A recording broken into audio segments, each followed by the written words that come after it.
হাদির হত্যাকারীদের গ্রেফতার দাবিতে বরিশাল ঢাকা মহাসড়ক অবরোধ। বরিশালে ঘন কুয়াশায় নোঙর করা মালবাহী জাহাজের যাত্রীবাহী লঞ্চের ধাক্কা, আহত 10। শীতে কাঁপছে বরিশাল, 6 দিনে চিকিৎসা নিয়েছে 1200 শিশু। কুকুর ও বিড়ালের কামড়ে ভ্যাকসিন নেই বরিশালে। হানিফ পরিবহনের নিরাপত্তাহীন যাত্রী, লকার থেকে ট্রলি ব্যাগ গায়েব। বরিশাল টিটিসি মাঠ থেকে উদ্ধার হলো মানুষের মাথার খুলি। ডাসারে মোটরসাইকেলের ধাক্কায় প্রাণ গেল বৃদ্ধের। কাঠালিয়ায় বিদ্যুৎ চলে গেলে বন্ধ হয়ে যায় টেলিটকের নেটওয়ার্ক। আসসালামু আলাইকুম, বরিশাল.নিউজ থেকে রাত 9টার শীর্ষ সংবাদে আমি ফারহানা করিম তুলি। এতক্ষণ শুনলেন সংবাদ শিরোনাম, এখন বিস্তারিত।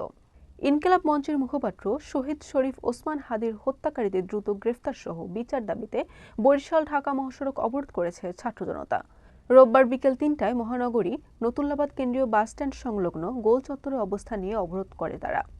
ঢাকা থেকে বরিশালের মুলাদি যাওয়ার পথে নোঙর করা মালবাহী জাহাজের সঙ্গে ধাক্কায় দুর্ঘটনায় পড়েছে যাত্রীবাহী লঞ্চ এমভি মহারাজ 7। ঘন কুয়াশার কারণে জাহাজের সঙ্গে ধাক্কা লেগে লঞ্চটির বাম পাশের দোতলার অংশ ক্ষতিগ্রস্ত হয়।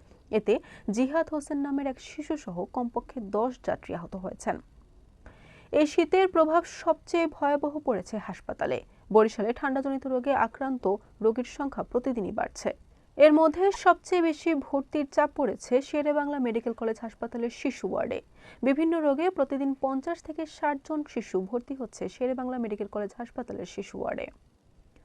বরিশালে জীবন রক্ষাকারী র্যাবিস ভ্যাকসিন না পাওয়ায় চরম ভোগান্তিতে পড়েছেন সাধারণ মানুষ। সরকারি হাসপাতালগুলোতে দীর্ঘদিন ধরে এই ভ্যাকসিনের সরবরাহ না থাকায় রোগী ও তাদের স্বজনদের মধ্যে চরম উদ্বেগ ও আতঙ্ক ছড়িয়ে পড়েছে। রাজধানী ঢাকা থেকে পটুয়াখালীগামী হানিফ পরিবহনের একটি বাস থেকে ইন্দোনেশিয়া থেকে আগত তাবলিগ জামাতের এক যাত্রীর লাগেজ উধাওয়ের অভিযোগ উঠেছে।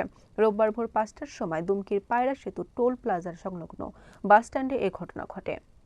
বরিশাল কারিগরি প্রশিক্ষণ কেন্দ্র থেকে মানুষের পুরনো মাথার খুলি উদ্ধার করেছে পুলিশ। শনিবার রাতে নগরীর সিএনবি রোডে টিটিসির খেলার মাঠে এই ঘটনা ঘটে।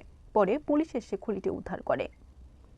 মাদারীপুরের ডাসারে মোটরসাইকেলের ধাক্কায় রমেশ বিশ্বাস নামে এক বৃদ্ধের মৃত্যু হয়েছে।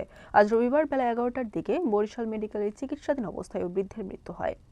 ঝালকাঠির কাঠালিয়া উপজেলায় বিদ্যুৎ সরবরাহ বন্ধ হলেই অল্প সময়ের মধ্যে রাষ্ট্রায়ত্ত মোবাইল অপারেটর টেলিটকের নেটওয়ার্ক বন্ধ হয়ে যায়। ফলে সরকারি দপ্তর, শিক্ষা প্রতিষ্ঠান ও সাধারণ গ্রাহকেরা চরম ভোগান্তিতে পড়েন।